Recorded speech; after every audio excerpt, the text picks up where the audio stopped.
Hi everyone and welcome back to my channel. I would like to talk about not enough time to practice. This is probably the excuse I hear most often from my pupils. This is definitely the excuse which I used most often when I was still working with a teacher. And it's also the excuse which I use a lot nowadays, simply because often I don't have enough time to practice. Sometimes also I'm just too tired. Like, for example, I've just been filming tutorials for 2.5 hours straight, and my brain is pretty fried, and the thought of having to go and practice now is not so easy. So I'd like to talk about this and also what I do, because the trouble is it's not helpful, because there's always a reason why we can't practice, and there's plenty of life happening which makes it difficult to find the time to practice.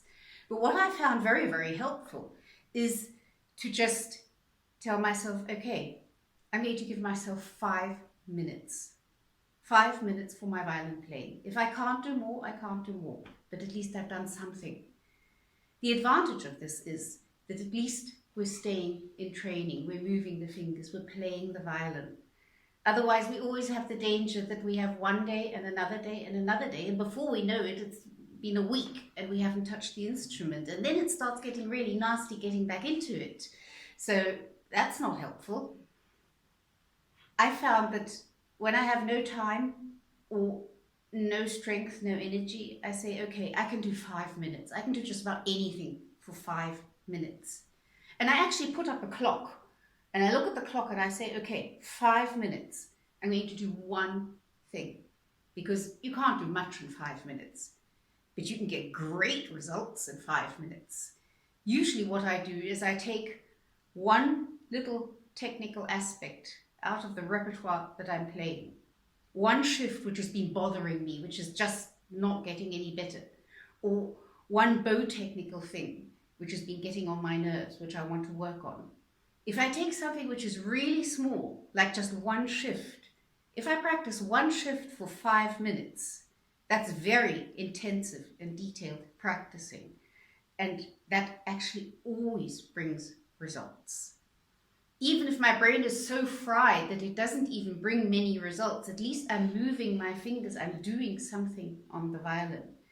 So I would like to encourage you, the next time you just feel incapable of practicing, and we all have that. We usually have that more often than we feel motivated and capable of practicing. So this is actually more normal than we think. We just think it's an exception, but it actually isn't. So the next time you feel you can't practice because you don't have enough time or you don't have enough energy, give yourself 5 minutes. Give your violin playing 5 minutes of your attention, and pick something which has been bothering you. Pick a nasty shift in the piece you're practicing, or some uncomfortable string crossing. I'll get to a couple of other examples which you can use later on in this video, but pick one thing.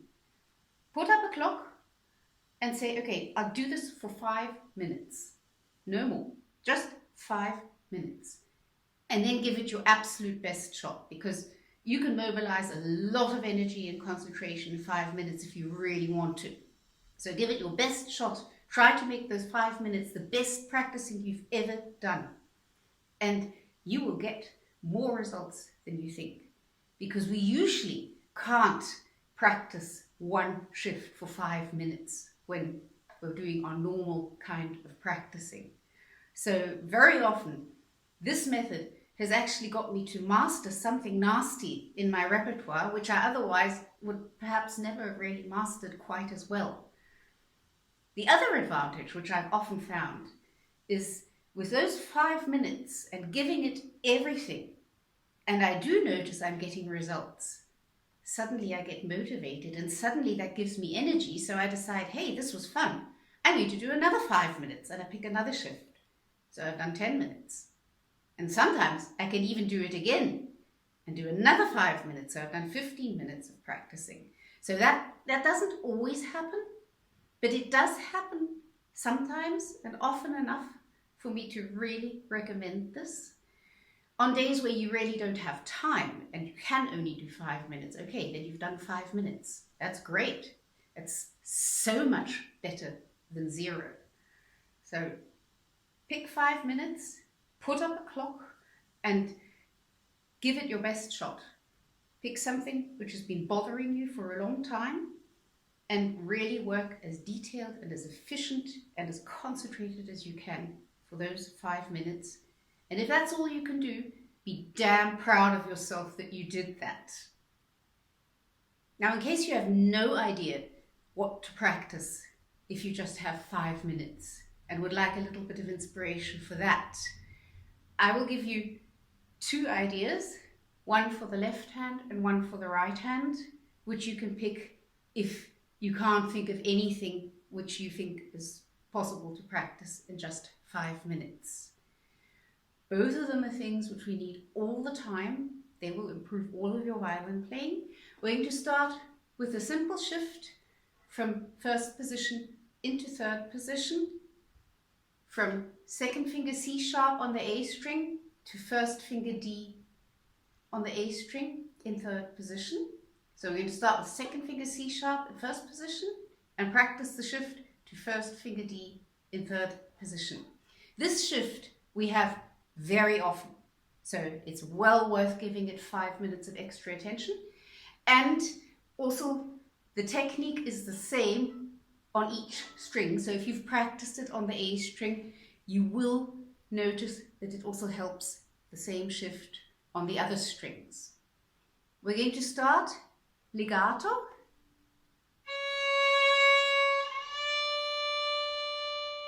Just shifting up. Remember, when you shift, the finger needs to be in contact with the string. In this case, the first finger shifts. It needs to be in contact with the string, but not pressing the string down. You don't want to jump, otherwise you don't want that. But you also don't want to press down the string because it will smear. So your first finger is in contact with the string, gliding over the string as you shift. And it presses the string down again, not too much, only as much as necessary when you've reached the new position.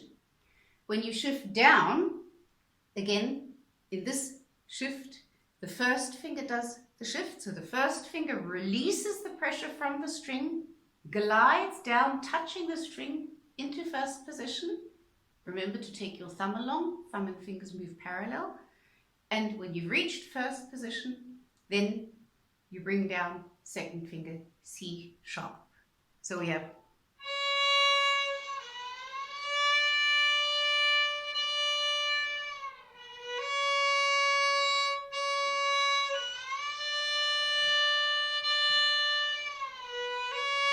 you can even play the first finger B after the shift down to make sure that you've actually hit first position. That way you are really making sure that you're practicing the correct shift.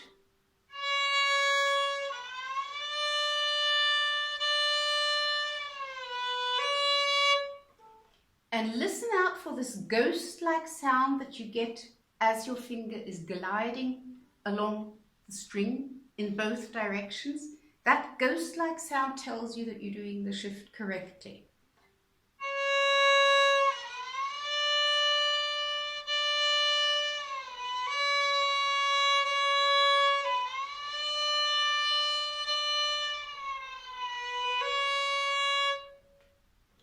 And if you just practice that, listening out for that ghost-like sound, making sure the correct finger is shifting, with this shift in both cases going up and down is the first finger, you are doing so much for your violin technique. What you can do, if you still have a couple of minutes left, is you can speed it up slightly and swallow the little in-between note when you play the first finger B after your downwards shift.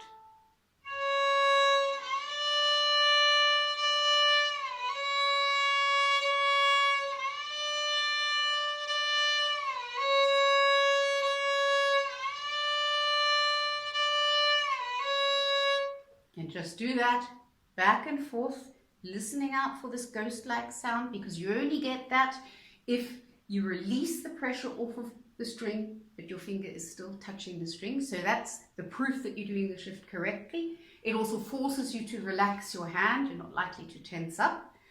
And just practice that, going back and forth and back and forth and back and forth. If you have a minute left, you can speed it up further. You can play it like this.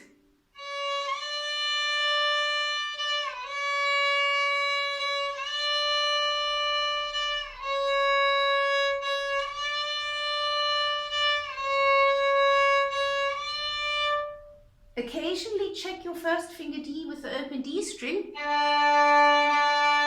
to make sure it's perfectly in tune.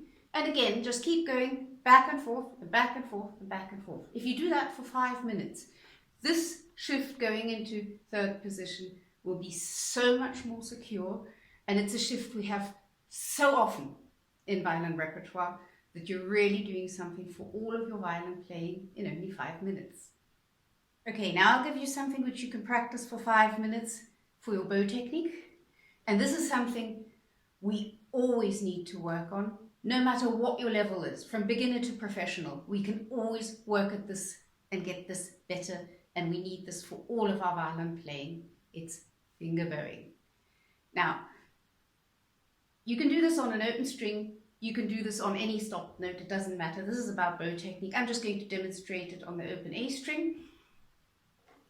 Just put your bow down about in the middle of the bow on the A string, normal bow hold, and curl your fingers. You will get a small up bow.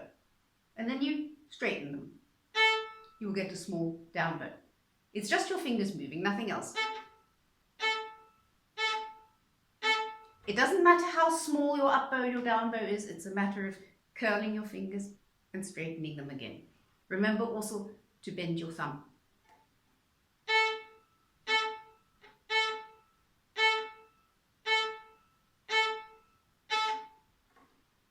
Just practice that to get used to it.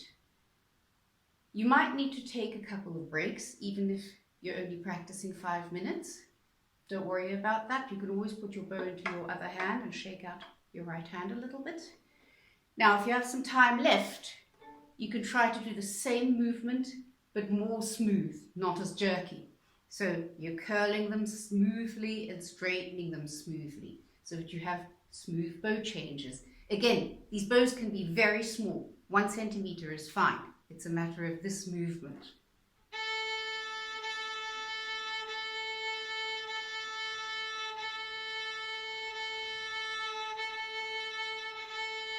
Same movement, you're just moving smoothly and not jerking anymore. Then what you can do is you can move down on the bow from the middle to the point of balance and do the same thing. Now, if all fingers slipped off, doesn't matter, happens all the time.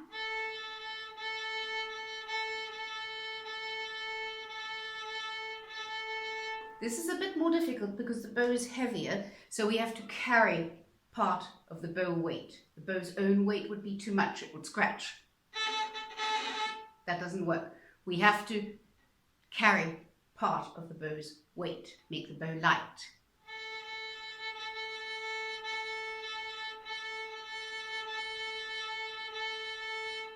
Try to get the bow changes as smooth as you can. That's your goal. Next step, move halfway between the point of balance and the frog. This again is more difficult because the bow is even heavier, so you have to carry more of the bow's weight to make the bow light. Same thing. Might help you to drop your elbow.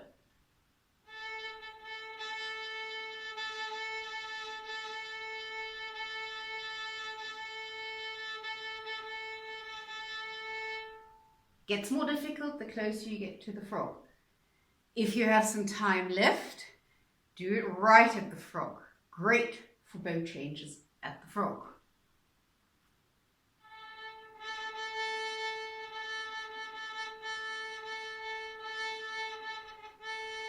This is very difficult because you have to carry nearly the whole weight of the bow, nearly all of the bow's weight, because it's very heavy at the frog.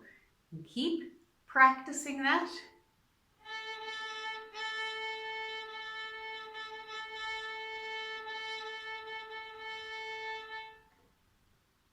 If you have some time left, you can do it on other strings as well. But I can assure you, 5 minutes of practicing finger bowing and you're really doing something important for your bow technique. So I hope you find this inspiring, and I hope the next time where you feel you don't have enough time to practice, or you don't know what to practice, you're not motivated to practice, I hope you'll remember this video and put up a clock, 5 minutes, and give it your best shot. Happy practicing.